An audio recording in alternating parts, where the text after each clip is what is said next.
تصنعوا كوراتن فتواتن تختاتلتي سامي جي انسايت فنوتو لباوي مس وانس بيكتشرز بمتحور ناخذ زبلولنا موتيفيشنال لما براتاتي من نحب قنقه تكرنيا مدلاونا هنا لكم مصينا لنا امنا لهم انتي مدلاونا ناخذ نبلولو شدشته منقدتات ወይ ድማ ሽዱሽተ ሜላታት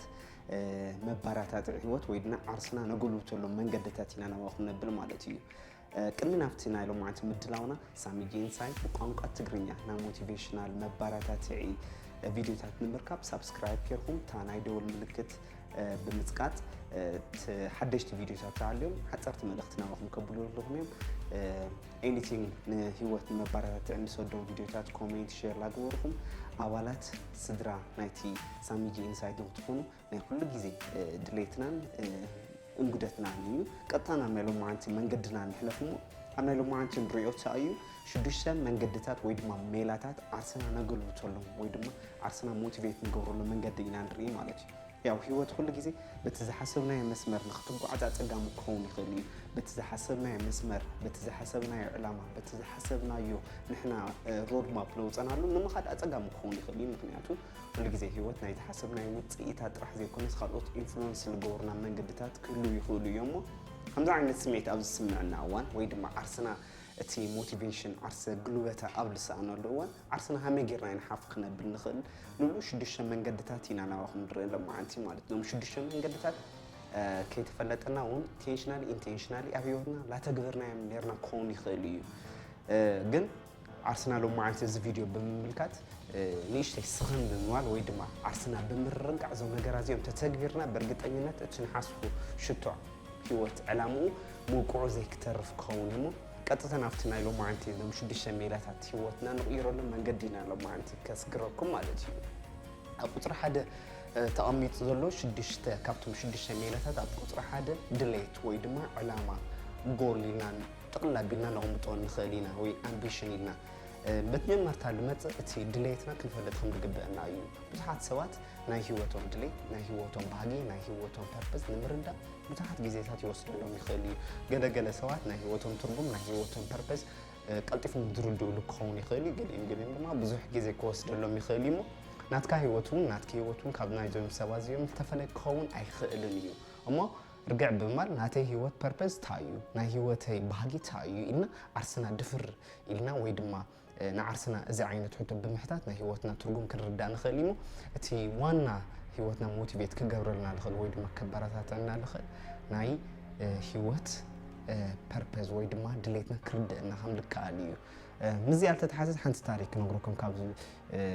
ለንበብዎ ናባኹም ሓጋዚ እውን እዚ ታሪክ ሞ ቅድሚ ብዙሓት ዓመታት ሓደ መንእሰይ ናይ ህይወት ትርጉም ፐርፐዝ ንምርዳእ ናብ ሓደ ፈላጥ ዝበሃል ሰብ ይኸይዱ ናብቲ ሰብኣይ ይኸይዱ ትሕቶ የቕርበሉ ኣነ ክንዲዚ ዓመት ተቐሚጠ ኣብዚ ህይወት ግን እቲ ዝመርሑ ኣለኹ ህይወት ክሕጉሰኒ ኣይከኣለን ናይ ህይወተይ ትርጉም እንታይ እዩ ንስኻ ፈላጢ ኢኻ ብዙሕ ነገር ሪኢኻ ኢኻ ኣምህረኒ ይብሎ ማለት እዩ እቲ ሰብኣይ እውን ናይቲ መንእሰይ ሕቶ ብምርዳእ ፅባሕ ንጎሆ ኣብቲ ከባቢኦም ዝርከብ ወሓዚ ሩባ ኸይዱ ክረኽቦ እዮም ብቆፀሮ ተፈላለዮም ንፅባሒቱ እቲ መንእሰይ ሕራስ ከይረኸበ ናይቲ ናይ ህይወት ምስጢር ንምርዳእ ማለት እዩ ናፍቲ ሰብኣይ ናፍቲ ፈላጥ ዝቆፀሮ ቦታ ብንጉሆ ብጓሓት ይኸድ ኣብቲ ቦታ እውን ናይ ህይወት ምስጢር ንምርዳእ ከም ዝኾነ ተረዲኡ ብንጉሆ ብጉያ ናፍቲ ቦታ ይኸይድ እሞ እቲ ፈላጥ ኣብቲ ቦታ ይረኽቦ ካብኡ ቀስ ብምባል እውን ሰላምታ ድሕሪ ምልዋጥ ናፍቲ ወሓዚ ማይ ሒዙ ዝኸድ ትፈላጥ ወይ ድማ እቲ ብዙሕ ዓመት ና ፍልጠት ዓቕሚ ዘለዎ ሰብኣይ ማለት እዩ ድሕሪ ንእሽተይ ድማ ናፍቲ ማእኸል ማይ ወይ ድማ ናፍቲ ወሓዚ ሩባ ምሳኣቶ እዩ ብክሳዱ ሒዙ እዩ ናፍቲ ማይ ውሽጢ ለእትዎ እሞ እቲ ቆልዓ ወይ ድማ እቲ መንእሰይ ኣብዚ እዋን እዚ ብጣዕሚ ይድንግፅ ምክንያቱ እሱ ልመፆ ናይ ህይወት ትርጉም ናይ ህይወት ፐርፐዝ ናይ ህይወት ባህጊ ንምርዳእ እምበር ንክመውት ኣይኮነን ናፍቲ ማይ ውሽጢ መሰእተው ብጣዕሚ ክሳዕ ህይወቱ ምትንፋስ ለኣብዩ ብዙሕ ሰዓታት ይወስድ ኣብኡ ማለት እዩ ካብኡ ንእሽተይ በቃ ድሕሪ ብዙሕ ፃዕሪ ካብቲ ማይ ንምውፃእ እቲ ሰብኣይ ጎቲቱ የውፅእ እሞ ብቀጥታ ሓንቲ ሃቶፍቲ እዋን እሱ እቲ ዝሓተቱ ሕቶታ እዩ ኣብቲ ማይ ውሽጢ ከለኻ እንታይ ዝሓሰብካ ነርካ ወይ ድማ እንታይ ዝሓተትካ ነርካ ይብሎ ነይሩ ኣብቲ ማይ ውሽጢ ከለኹ ኣነ ዝሓስቦ ነበርኩ ጥራሕ ሓንቲ ነገር እያ እሳ እውን ኣየር ንምትንፋስ እዩ ዝብሎ ማለት እዩ በቃ አየር ምትንፋስ እንደሐሰብ ካን ይርኻትኩምካ ናይ ህይወት ሚስጥር ወይ ድማ ናይ ህይወትካ በርኒንግ ዲዛይር ንምርዳድ ማለት ከምቲ ኣብቲ ማይ ውሽጢ ዝነበርካሉ ስምዒት ክህልወካ ይግባእ ማለት እዩ ኣብቲ ማይ ውሽጢ ከለኻ ብዛዕባ ናይ ዕሩኽትካ ስልኪ ብዛዕባ ናይ ሶሻል ሚድያካ ስታተስ ወይ ድማ ብዛዕባ ተበልዖ ምግቢ ኣይትሓስብን ነርካ ትሓስቦ ነበርካ ኣየር ምትንፋስ ጥራሕ እዩ እዚ ልክዕ ኣብ ህይወትካ እውን ትስትረለየ ነገር ኣብቲ ትስትረለየ ነገር ጥራሕ ድሌትካ በርኒንግ ዲዛይርካ ተተረዲእካ ናይ ህይወትካ ፐርፐስ ክትርዳእ ይኽእል ኢኻ ንብል ብፕራክቲካል ወይ ድማ ብኣብነታዊ ናይ ህይወት ትርጉም ዘረድኦ ታሪክ እዩ ንሕና እውን እቲ ንደልዮ ነገር ብትኹረት ካብ ውሽጥና ተደሊናዮ ለይንረኽበሉ ሚንስ ኣይክህሉን እዩ ካብ ብዙሓት ዲስትራክሽን ናብቲ ንደልዮ ነገር ትኹረትና ብምግባር ድሌትና ክንርዳእ ንግበአና እሞ እዚ ቁጥሪ ሓደ ሜላ እዩ እቲ ካልኣይ እምነት ክህልወና ይግባእ እዩ እምነት ብብዙሕ ዲፋይን ክንገብሮ ንኽእል ኢና ብጣዕሚ ብዙሕ ብሮድ ዝኾነ ኤክስፕላኔሽን ክህልዎ ይኽእል እዩ እምነት ግን ዓርሰ እምነትና ብልብል ወይ ድማ ዓርሰ እምነት ኣብ ውሽጥና ዘለና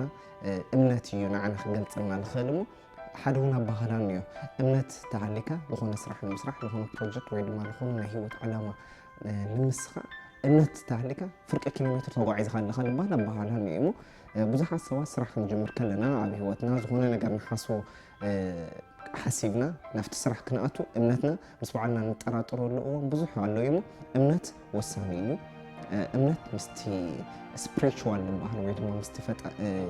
መንፈሳዊ ዝበሃል ጠንካራ እምነት ቦንድ ንገብረሉ ክህሊ ይኽእል ካብኡ ብተወሳኺ እውን ምስ ዓርስና እምነት እቲ ንሓስቦ ሓሳብ ክነሳኻቕ ንኽእል እቲ ዝሓሰብናዮ ፕሮጀክት ክንገብሮ ንኽእል ካብ ውሽጥና ምስ በዓልና ጠንካራ ዝኾነ እምነት ክህልየና ይግባእ እዩ እዚ ዝኸልኣይ ሜላ እዩ እቲ ሳልሳይ ትኹረት እዩ ፎከስና ወይ ድማ ትኹረትና ኣብ ምንታይ እዩ ብዙሕ ግዜ እዋን እቲ ንሓስቦ ሓሳብ ካሊእ ትኹረትና ንገብረሉ ካሊእ ትኾን ያው እቲ ዝደለናዮ ህይወት ንምርካብ ወይ ድማ እቲ ዝሓሰብናዮ ሓሳብ ሪል ንምግባር ኣፀጋሚ ክኾን ስለዝኽእል ትኹረቱ ወሳኒ እዩ ትኹረትና ኣብ ምንታይ እዩ ብዙሓት ሰዓታት ኣብ ምንታይ ኢና ትኹረትና ንጥፍኡ ብዙሓት ናይ ህይወትና ከይዲ ምስቶም ዝሓሰብናዮ ከይዲ ህይወትና ማች ገይሩ ወይ ድማ ተመዓዳድዮም ዶ ይኽእሉ ወይስ ትኹረትና ኣብ ካሊእ ሓሳብና ኣብ ካሊእ እዩ ትኹረትካ ብጣዕሚ ወሳኒ እዩ ትኹረትካ ኣብ ምንታይ ክትገብር ከለካ ኩሉ ግዜ ባዕልካ ክትግምግመሉ ዝኽእል መንገዲ ክህሊ እኒአዎ እቲ ራብዓይ ብጣዕሚ ወሳኒ ብዙሓት ሰባት እውን ንምትጓር ለፀግሞም እንታይ እዩ ፃዕሪ ወይ ድማ ኤፈርት ኢልና ንገልፆ ማለት እዩ ያው ኩሉ እምነት ሃሊካ ዕላማ ሃሊካ ትኹረትካ ጌርካ ድሕሪ ፃዕሪ ድሕሪ ዘይተቐምጠሉ እቲ ትደልዮ ህይወት ናይ ምርካብ ወይ ድማ እቲ ትደልዮ ውፅኢት ናይ ምርካብ ምንም ትርጉም የብሉ እሞ ፃዕሪ ኣክሽን እቲ ወሳኒ እዩ ማለት እዩ ብዙሓት ሰባት ናብ ፃዕሪ ናብ ኣክሽን ከይኣተው ብሓሳብ ጥራሕ እንታይ ዝበሃል ኢቫፖሬት ኮይኖም ወይ ድማ ኣብቲ ኣየር ጥራሕ ተንሳፊሖም ዝነበሩ ሰባት ብጣዕሚ ብዙሓት እዮም እስካብ ከምዚ ዓይነት ሰባት ከይትኾኑ ፃዕሪ ወሳኒ እዩ ምውዳቕ ምልዓል ምግጋይ ምእራም ከም ዘሎ ተረዲኻ ናብ ፃዕሪ ናብ ተግባር ክትኣትየሉ ትኽእል መንገዲ ክህሊ እኒአዎ ማለት እዩ ብሓደ ለይቲ ብሓደ ምሸት ዝመፅእ ለውጢ የለን ለውጢ ግዴታ ናይ ብዙሓት ዓመታት ናይ ብዙሓት መዓልታት ናይ ብዙሓት ሰዓታት ፃዕሪ ድምር እዩ እስከ ረስዓኻ ናብ ተግባር ተኣትየሉ ሚንስ ክትፈጥር ከም ዝግበአካ እዩ እቲ ሓምሻይ ሜላታ እዩ ኣመለኻኽታ እዩ ኣመለኻኽታና ኣቲቱድ ኢልና ክንገልፆ ንኽእል ኢና ወይ ድማ ኣብ ውሽጥና ዘለና ነገራት መነፀር ንሪእዎ ምልከታ ማለት እዩ ኣመለኻኽታና ሞ ናትካ ኣመለኻኽታ ፈታ እዩ ብዙሓት ሰባት ዕዉታትን ወይ ድማ እቶም ዘይዕዉታትን ክንገልፆ ንኽእል ዋና ኣፈላለዩ ኣመለኻኽቶኦም እዩ ኣመለኻኽቶኦም እንተለና ፅጉማት ሰባት ወይ ድማ እቶም ጨለምተኛ ፔሲሚስት ኢልና ንገልፆ ንኽእል ሰባት ናዮም መነፀር ንሪእሉ ናይ ህይወት ኣብቲ ፀገም ኣብቲ ሶሉሽን ወይ ድማ ኣብቲ መፍትሒ ይኹን ትኩረቱ ኣብ ፀገም ኣብ ፀበባ ኣብቲ ነገራት ክስተኻኸሉ ዘይኽእሉ መንገዲ ጥራሕ እዩ ኣመለኻኽታኻ ናይኻ እውን ኣብ መዓልቲ ዘጋጥመካ ፀገም ሓላፊ ምዃኑ ተረዲእኻ ወይ ድማ ካብቲ ፀገም ትመሃሮ ዝግባእ ዕድል ኦፖርቹኒቲ ክንገሎ ተረዲእኻ ያው ኣመለኻኽታና ኩሉ ግዜ ኣውቶማት ተኾኑ እዩ ዝሓሸ ህይወት ከምፅና ንኽእል ማለት እዩ እዚ ንገብር ድማ መፅሓፍቲ ዴይሊ ከነንብብ ይግበአና ብዙሓት ሰሚናራት ክንከታተል ይግበአና ካብና ብዝሓሸ ብ10 እጥፊ ህይወቶም ብዝሓሸ ይመርሕሉ ሰባት ከይልና ናይ ተመክሮ ህይወትና ክንሰምዕ ወይ ድማ ክንመሃር ይግበአና ማለት እዩ እቲ ሻድሻይ ኢንቫይሮንመንት ወይ ድማ ከባቢያዊ ፅዑንትና እውን ክንርዳእ ይግበአና እዩ ግልፂ ዝኾነ ባህላ እኒኦ ብዙሓት ሰዓታት ናይና ኢንቫይሮንመንት ንሕልፈሎም ሰዓታት ናይ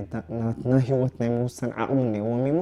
ناتك environment خطايوم نايخ عروق تخل نايخ كواي خاخ بزحات ساعات مسمني خلا سراوند بتكون تخل زين كلهم نهي وتخل ناي motivation ويد ما ناي مبرتتا وسنت نتقف سلازلهم إذا ترى ليه لما أنت وتخل زوم شو دشته بيلارات ويد ما عملتات كتر من أمر جنب أكايد خطر حدا حلمي ويد ما علامات كله كاي جبا تخلته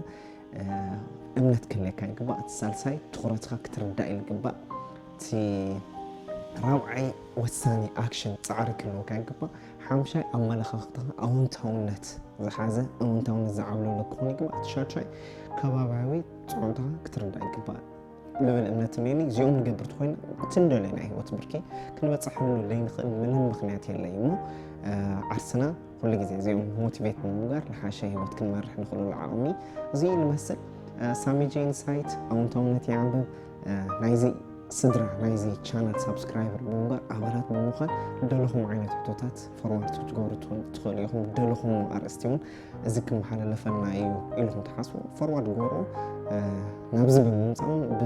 بلسافة كنزاتو يلينا سامي جين سايت أو تونتي عم نايلو معت مدلونا زي بس الليرو كساب قطع لي فيديو نراخب سلام تشاو